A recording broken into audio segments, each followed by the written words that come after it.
नमस्कार दोस्तों, आप सभी का text book super coaching platform पे स्वागत है। मेरा नाम है प्रद्युमन त्रिपाठी और आज आप सभी के लिए एक खुशखबरी लेकर मैं आया हूं। जैसा कि आप सभी देख सकते हैं कि कल रात में जो है आपकी आंसर की प्रोविजनल आंसर की आ चुकी थी और प्रोविजनल आंसर की मतलब सीधी बात है उसमें गलतियां होंगी। सो शिफ्ट नंबर 2, ओके, पहले हम शिफ्ट नंबर 2 का करने वाले हैं बिकॉज शिफ्ट नंबर 2 में थोड़े से कम क्वेश्चन है। शिफ्ट नंबर 1 में तो बहुत सारे क्वेश्चन है। तो पॉलिटिकल साइंस के स्टूडेंट्स एक बार ध्यान सुन लीजिएगा। This video is going to be extremely important for you. Okay, आप चैलेंज करने से पहले ये वीडियो जरूर देख लीजिएगा, अपने दोस्तों को सभी को भेज दीजिएगा, बिल्कुल आपकी तरह इस वीडियो को फैला दीजिएगा। और सबसे पहले बिफोर मैं इस वीडियो में एक क्वेश्चन को आइडेंटिफाई करूं उससे पहले आप सभी को एक खुशखबरी दे देता हूं वीडियो शुरू होने से पहले ही कि you are getting 4 extra question. It means कि 8 मार्क्स। ओके, 8 सवालों का आपको फायदा होने वाला है। मतलब 4 क्वेश्चन जो है वो बेसिकली यहां पे गलत आए हैं। ठीक है, तो 4 सवाल गलत हैं और ड्रॉप होंगे वो। ठीक है, उनके आंसर नहीं बदले जाएंगे, they will be dropped. Okay, वो क्वेश्चन जो है ड्रॉप होंगे और उसके बदले में आपको 8 मार्क्स मिलेगा। ओके, तो 8 मार्क्स मिलने की एक पहले खुशी मना लीजिए। अब मैं एक करके बताता हूं नाउ। अब इस वीडियो में हम क्या करने वाले, because a lot of questions were also sent basically being shared by you guys that you have doubt about. Okay, आप लोगों ने बहुत सारे क्वेश्चन भेजे कि सर इसमें भी डाउट है, इसमें भी डाउट है। सो वो डाउट वाले क्वेश्चन मैं बताऊंगा, बट उसके बाद फाइनली बताऊंगा कि किनको चैलेंज कर सकते हैं। Okay, so first of all we will check कि what are the doubtful question that you guys have shared and then finally at the end I will tell my analysis की which question can be challenged in a very authentic manner. Okay, किन सवालों को challenge कर सकते हैं, नहीं कर सकते। चलिए स्टार्ट करते हैं। आप सभी से सबसे पहले रिक्वेस्ट है कि टेक्स्ट बुक सुपर कोचिंग को ये याद रखिएगा शिफ्ट नंबर 2 है एंड शिफ्ट नंबर 1 वाले घबराइएगा मत। आपके लिए वीडियो आ रहा है मैक्स टू मैक्स 1 से 1.5 घंटे में। ठीक है, पहले शिफ्ट 2 का कर देते हैं। बहुत जल्दी मैं आपको वादा कर रहा हूं 2 बजे तक आपके पास 2 बजे तक जो है शिफ्ट नंबर 1 का भी आपको आंसर की मिल जाएगी with the challengeable question. Okay, ठीक है, तो घबराइएगा मत। नाउ सो सबसे पहले तो भाई एक बार फटाफट यूट्यूब चैनल को सब्सक्राइब कर लीजिए अगर किसी ने आज तक नहीं किया है। एंड ये आपकी फ्री क्लास के टाइमिंग वगैरह है, Monday to Friday text book app पर फ्री क्लास होती है। चलिए जी, सबसे पहले बात करते हैं शिफ्ट नंबर 2 के डाउटफुल क्वेश्चन कौन कौन से। स्टार्ट करते हैं। सबसे पहला क्वेश्चन जो है, because again these questions are shared by you guys. Okay, आप ही लोगों ने भेजे थे कि सर इसमें डाउट है, इसमें डाउट है। तो पहला क्वेश्चन भैया मेरे पास आया कि सर ये north Atlantic free trade agreement वाले का आंसर जो है 94 होना चाहिए, 93 नहीं होना चाहिए। Okay, and again yes you guys are right, but still this question can not be challenged. Okay, इस सवाल को चैलेंज नहीं कर सकते। क्वेश्चन आईडी है 333। बहुत लोगों ने मुझे भेजा कि सर ये गलत है, गलत है, because the answer was given as I guess, हाँ, this is the answer that is given in the answer key. Okay, answer key में ये आंसर दिया है और ये सही माना जाएगा because north American free trade agreement में जो ट्रीटी के जो हस्ताक्षर है वो 1993 में हुए थे। सो ऑथेंटिकली इट कैन बी 1993। और जो इसकी ऑफिशियल वेबसाइट पे अगर आप जाके देखेंगे, आप लोग अभी इसको कहां पढ़ रहे हैं, नॉर्मल विकिपीडिया वगैरह यहां वहां पढ़ रहे हैं, बट उसकी ऑफिशियल वेबसाइट पे जाके देखेंगे तो वहां पे 1993 ईयर मेंशन है and that can be accepted. तो यहां पे चैलेंज करने का कोई फायदा नहीं है। ठीक है, अगर आपकी इच्छा है तो that is your choice, but I won't recommend, मैं अपनी तरफ से रिकमेंड नहीं करूंगा इसको चैलेंज करें बिकॉज इट इज करेक्ट। बाकी सारे भी मैंने क्रॉस चेक कर लिए। Free trade area of America appropriately 1994 से मैच कर रहा है, ये 1993 से मैच कर रहा है। ठीक है, सो इसलिए वहां पे कोई भी ऐसे चैलेंजेस के चांसेस नहीं है। Asia Pacific economical corporation and उसके बाद मर्कोसोर जो है आपका 1991 से। So this is the yes C का one, yes this is the correct answer and this question can not be challenge as per my understanding. Okay, because मैंने इसको बहुत अच्छे से, बिकॉज ये कल रात में मेरे पास बहुत लोगों ने भेजा था और मैंने भी खुद चेक किया। पहले मुझे भी लगा था कि यस ये 93 94 का मैटर होना चाहिए बिकॉज जो लाइक लेट्स इसके सिग्नेचर हुए वो 92 में हुए और 94 में एस्टेब्लिशमेंट और लेट्स से इनेक्टमेंट बना था कि it came into force. But यहां पे एस्टेब्लिशमेंट ईयर में 1993 भी ला सकते हैं बिकॉज ट्रीटी साइन हुई थी वहां पे। ठीक है ना, ट्रीटी को कंट्रीज ने एक्सेप्ट कर लिया था। सो इसलिए आंसर वुड बी इसमें there is no change. Okay, this question can not be challenge. Again I am repeating, इसको चैलेंज मत कीजिएगा मेरे हिसाब से, बाकी आपके हिसाब से जो करना करिए। नाउ ज्योतिबा फूले, इस सवाल में मैक्सिमम लोगों का सवाल आया है कि सर ये तो भाई गलत हो गया, 1848 में था। यस गाइस, बट आपने क्वेश्चन को ध्यान से नहीं पढ़ा। पूछ रहे हैं कि started a girl school eight Pune. Okay, so yes 1848 option में नहीं दिया, बिल्कुल सही बात है, 1848 ऑप्शन में दिया। तो क्या उन्होंने पूछा कि ज्योतिबा फूले का पहला विश्वविद्यालय बताइए? नहीं, पहला नहीं बोला ना, उन्होंने बोला कि स्टार्टेड अ गर्ल स्कूल। अब वो पहला था दूसरा था कोई मैटर नहीं करता। नाउ अब इसका आंसर सुन लीजिए। Again this question can not be challenge. Okay, इस पर भी हजारों स्टूडेंट ने मुझे मैसेज भेजा कि सर ये चैलेंज होना चाहिए, ये भी चैलेंज नहीं होगा। कारण क्या है, पढ़ लीजिए। On 3 July 1853 Jyotiba Phule and Mata Savitri Phule founded a girl school in Chiplunkarwada Pune in which as 8 girls were admitted and then this was the second formal girl school. Okay ये दूसरा था और पहला कौन सा था 1848 में. ओके सो यस आप लोग सही हैं कि 1848 में बनाया था बट ये दूसरा बनाया था तो ठीक है 1848 ऑप्शन नहीं है कोई बात नहीं. सो दूसरा वाला तो चलेगा ना आंसर सही है. Okay so this question can not be challenge. मुझे पता है कि आप लोगों को बड़ा दुख हो रहा होगा आपकी उम्मीद होंगी कि इस क्वेश्चन में मार्क्स मिलेंगे बट नहीं technically because it was second school. Okay और यहां पे नंबर नहीं लिखा. They are not asking about it was the first school first girl school second girl school. ऐसा नहीं पूछा कि पहला बेसिकली बालिका विद्यालय फिर दूसरा बालिका विद्यालय. उन्होंने बोला बालिका विद्यालय. अब उसमें से जो भी एप्रोप्रिएट ईयर होगा तो उसमें आंसर ये आ जाएगा. सो ये दूसरा बालिका विद्यालय 1951 में बना था और पहला वाला 1948 में बना था. ठीक है now so this question again can not be challenge. उसके बाद एक और क्वेश्चन आया मेरे पास. हाँ जी ये क्वेश्चन मुझे बहुत गलत लगा जिसने भी भेजा है. एक दो स्टूडेंट्स हैं ज्यादा नहीं है. There are few students those who have raised the issue. Now let me very clear. National commission for schedule caste भैया 2004 में बनी है. ठीक है it was previously NC SC and ST SC combined. Okay पहले एनसी-एसटी-एससी कंबाइंड थी बट उसको बाद में सेग्रीगेट कर दिया गया ना 2004 में. So there is no problem. Okay the question is totally correct. It will start with the national commission for women. महिलाओं के लिए स्टार्ट करेंगे फिर माइनॉरिटी महिला माइनॉरिटी फिर शेड्यूल कास्ट फिर सीईसी 2005 और national commission for the protection of child right 2007. Okay so the correct answer this. Again this question can not be challenge. जिसको भी लग रहा है उनको जानकारी कम है जानकारी पूरी रखिए. एनसीएसटी 2004 में ही बना है कोई दिक्कत नहीं है. किसी को भी कंफ्यूजन है आंसर 1 ही होगा. मैंने सब कुछ यहां पे लिख दिया है. Okay so there is no problem with this question. ये 308 इसमें भी कुछ लोगों ने मुझे भेजा था डाउट कि इसमें भी डाउट है. नहीं इसमें कोई डाउट नहीं. This is now another interesting question. Chief minister of Tamil Nadu जिसमें some of the students have asked this particular thing कि सर आंसर के कामराजा होना चाहिए बिकॉज कामराजा जी थे वहां पे. बट एक चीज ध्यान रखिएगा कि तमिलनाडु का फॉर्मेशन कब हुआ 1969. उससे पहले वो मद्रास प्रेसिडेंसी था और उसके बाद Madras state. Okay so initially जब आप के कामराजा की बात करें at that time it was Madras state not Tamil Nadu. ठीक है ध्यान से सुन लीजिए. At that period of time it was Madras state not Tamil Nadu और उससे पहले मद्रास प्रेसिडेंसी. ओके मद्रास प्रांत फिर मद्रास स्टेट जब के कामराजा थे and then Tamil Nadu. Okay when Tamil Nadu crisis C Annadurai. So yes this is correct. There is no challenge. Okay इसमें भी कोई चैलेंज नहीं. ठीक है ये तमिलनाडु वाज फॉर्म्ड इन 1969 और वहां पे फर्स्ट चीफ मिनिस्टर जो है सी एन अन्नादुराई को ही माना जाएगा बिकॉज उससे पहले तमिलनाडु नहीं था. उससे पहले मद्रास स्टेट था एरिया भी था. ठीक है और उसके पहले जो है आपका बेसिकली मद्रास प्रेसिडेंसी था जो कि और बड़ा था. ठीक है नाउ एक और क्वेश्चन आया कंपैरेटिव पॉलिटिक्स में. ये मुझे बड़ा ही घटिया लगा. कुछ लोगों ने भेजा उनकी पढ़ने की स्थिति सही नहीं है. बहुत सिंपल बताता हूं इसमें कोई भी गलती नहीं है.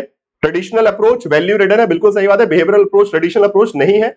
David Easton one of the leading adviser बिल्कुल सही बात है. David Easton was output in 3 main characters बिल्कुल सही बात है. And this is wrong. Okay so A C D this is simple यार. पता नहीं ये किस बात पे डाउटफुल लग रहा है. This is totally correct. A C D is the answer. यही आंसर दिया है उसमें भी there is no challenge. Okay 316 में भी कोई चैलेंज नहीं होगा. 260 में again there was question regarding this particular statement related to public admission. ओके लोक प्रशासन संबंधित एक क्वेश्चन था जिसमें कुछ डाउट्स थे but again this statement exactly belongs to Henri Fayol. There is no doubt. Okay ये स्टेटमेंट हेनरी फ्यूल का है. कुछ लोगों को लग रहा है कि पीटर ड्रकर से ही मैच कर जाएगा बिकॉज आइडिया आपको मैच करते दिख रहा है but exactly this statement belongs to Henri Fayol only. Okay so भले वो आपको लग रहा है कि इसमें विचार मिलते जुलते लग रहे हैं पीटर ड्रकर के बट मिलते जुलते से मतलब नहीं है. ये एग्जैक्ट कथन किसका है हेनरी फ्यूल का है. तो इसमें कोई चेंज नहीं है. So all these question okay these are the doubtful question. ये सब आपने डाउट भेजे थे वो मैंने बता दिया. ये proper statement it was written in the general and industrial management book written by Henri Fayol. Okay Henri Fayol की किताब है उसमें ये स्टेटमेंट लिखा हुआ है. तो again this question can not be challenge. Okay चलिए जी.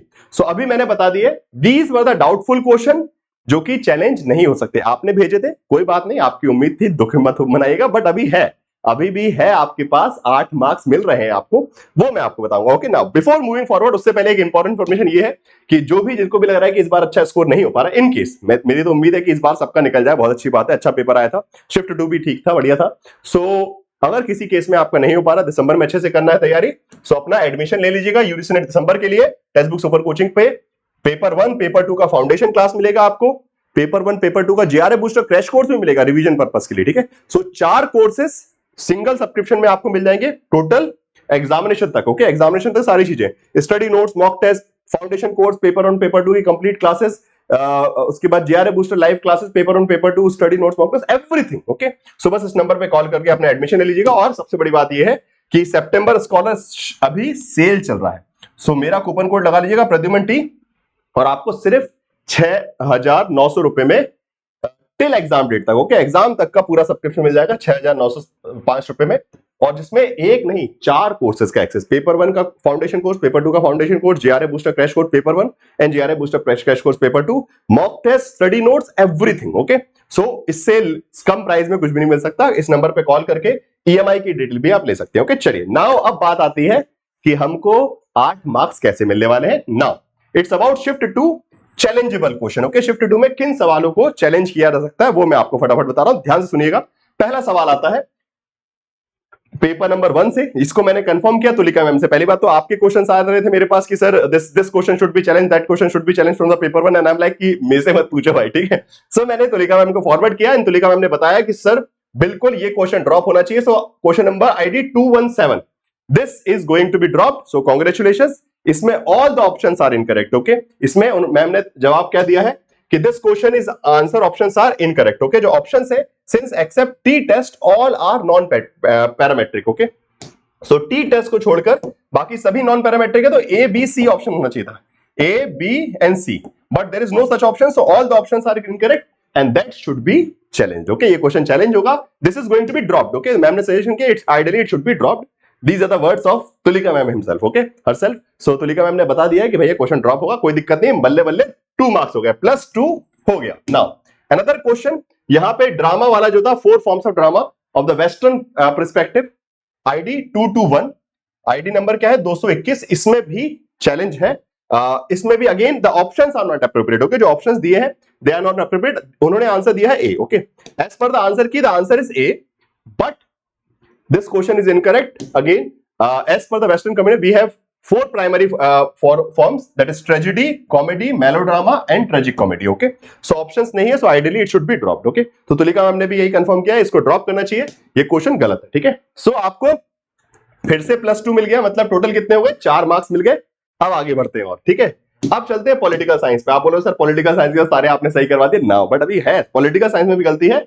क्वेश्चन है arrange the books in a chronological order. Okay, so these are the books, ये मैंने आपको कल भी वीडियो बना के बताया था कि this question is incorrect. So politics among nation, उन्होंने आंसर क्या दिया? Okay, they have given the answer this one. Okay, yes B, yes this, so this was answer key में ये है, ठीक है, आंसर की में ये दिया है, प्रोविजनल आंसर की में, but this is incorrect. Okay, so politics among nation, then they have went for the man, the state and war, then second sex and then accordingly, but this is wrong. The correct chronology is C, yes, C D B A E. Okay, this is the correct chronology and there is no such option. ऐसा कोई option नहीं है, because C D B है but E A है, ठीक है, because end of the history पहले आई, उसके बाद ये आई ना clash of civilization. Okay, so even this option cannot be chosen. Okay, we can't even go for this particular option. Okay, इसको भी नहीं चूज कर सकते, आंसर अलग होगा, मतलब क्वेश्चन ड्रॉप होगा।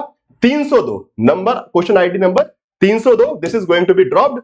राइट सीक्वेंस मैंने बता दिया है, सबके ईयर बता दिए हैं, 48, 49, 59, 92 and 96. Okay, this is the correct sequence of all these books. Okay, so congratulations again, +2। सो इसके बाद नेक्स्ट आता है 289। नाउ रविन्द्रनाथ टैगोर विश्व भारती, अब ये बड़ा बवाल है भाई, ठीक है, इस विश्व भारती में ऑप्शन उन्होंने गलत कर दिया। The correct option should be 1921। Okay, 1921 होना चाहिए, जग जाहिर बात है, हमने क्लास में पढ़ा, सब जुग रहेगा, बट इसका प्रूफ कैसे देंगे? ओके, तो प्रूफ की व्यवस्था मैंने कर ली है, और मैंने कहा कि यार यहां वहां के विकिपीडिया के प्रूफ तो चलेंगे नहीं, तो हम ऐसा करते हैं, विश्व भारती यूनिवर्सिटी की वेबसाइट पे क्या लिखा है उस पर चल लेते हैं, ठीक है, ना तुम्हारी ना हमारी, हम तो एनटीए को जाके बोलेंगे कि लो भैया ये जाओ विश्व भारती सेंट्रल यूनिवर्सिटी, और उसमें बड़े शब्दों में लिखा है 1921, किसी और कुछ को यूज नहीं करना, हम तो विश्व भारती यूनिवर्सिटी ही यूज करेंगे, नो अदर वेबसाइट। सीधे विश्व भारती यूनिवर्सिटी पे जाइए और उसमें अबाउट पे जाके क्लिक कीजिए, यहां साफ बड़े बड़े शब्दों में लिखा है 1921। So yes, this question is going to be challenge. Okay, उन्होंने साफ साफ बोला है establishment year, so this question is going to be challenge. So बताइए, एक और क्वेश्चन आपको मिल गया। So total these are the 4 question. Okay, so now finally कितने क्वेश्चन चैलेंज हो रहे हैं? So shift to political science, challengeable question IDs क्या है? 17, 221, 302, 89. Okay, so these are the 4 challengeable question from the shift number 2. I hope कि now all the doubts are clear. इसके बाद भी कोई बच जाता है, वैसे नहीं है, because I have checked each and every question very specifically. Okay, मैंने बहुत इसलिए वक्त लेकर पूरी रात मैंने ये क्वेश्चन पेपर सॉल्व किया था. उसके बाद आज सुबह से बताऊं, मैं चाहता तो सुबह 8 बजे वीडियो बना के आपको दे देता, बट मैंने कहा रुकता हूं, आप लोगों के रिस्पॉन्सेस पढ़ता हूं, बिकॉज मेरे पास हजारों मैसेज थे. मैंने एक एक स्टूडेंट का क्वेश्चन पढ़ा, जिसको भी जहां डाउट लगता है कि हाँ सर ये भी हो सकता है गलत, तो हर वो क्वेश्चन को मैंने डबल चेक क्रॉस किया. ठीक है, सो पहले मैंने अपने क्षमता के आधार पर पूरे कल रात में चेक कर लिया था. उसके बाद भी आप लोगों ने जो डाउट भेजा उसको भी चेक कर लिया. उसके बाद भी अगर कोई कमी बची है तो कमेंट बॉक्स में बता दीजिएगा. वैसे इसके आगे कोई चांसेस नहीं है. That is the authentic claim for the shift number 2. Okay, मेरे हिसाब से. बाकी इसके अलावा से आप अपने आप में आजाद हैं. ठीक है, चलिए, thank you everyone for watching this video. और शिफ्ट नंबर 1 वाले उदास मत होइएगा, बहुत जल्दी आपको भी आंसर की मिलने वाली है. बस 1 से 1.5 घंटे का इंतजार कीजिए. बस मैं पीपीटी प्रिपेयर कर रहा हूं. क्वेश्चन आपके छटे हुए, बिकॉज पेपर शिफ्ट 1 में तो भरमार है. ठीक है, गलतियों की भरमार है, लूटा माटी मचने वाली है, तो तैयार रहिएगा लूट के लिए. ठीक है भाई, मार्क्स की लूट होने वाली है थोड़ी देर में, आप सभी को मैं बताने वाला हूं. So be ready for the shift number 1 also. Telegram group पे आपको लिंक आ जाएगी, अपने दोस्तों को फटाफट शेयर कर दीजिएगा. और बाकी एचपीएससी के लिए भी चल रहा है, जो नेट जिसका जेआरएफ निकल रहा है वो अपने एचपीएससी की तैयारी कीजिए और सब्सक्रिप्शन लीजिए. ठीक है, चलिए, thank you everyone for joining session. बाकी कोर्सेज वगैरह ज्वाइन करने के लिए इस नंबर पे कॉल करके अपना एडमिशन फटाफट करवा लीजिए, बिकॉज वक्त कम है, दिसंबर का एग्जाम होने वाला है. जितनी तेजी से आंसर की आई है उतनी ही तेजी से अगला नोटिफिकेशन भी आएगा दिसंबर 2024 का. तो तैयार रहिएगा अपने प्रिपरेशन के साथ में. Okay, bye bye, take care.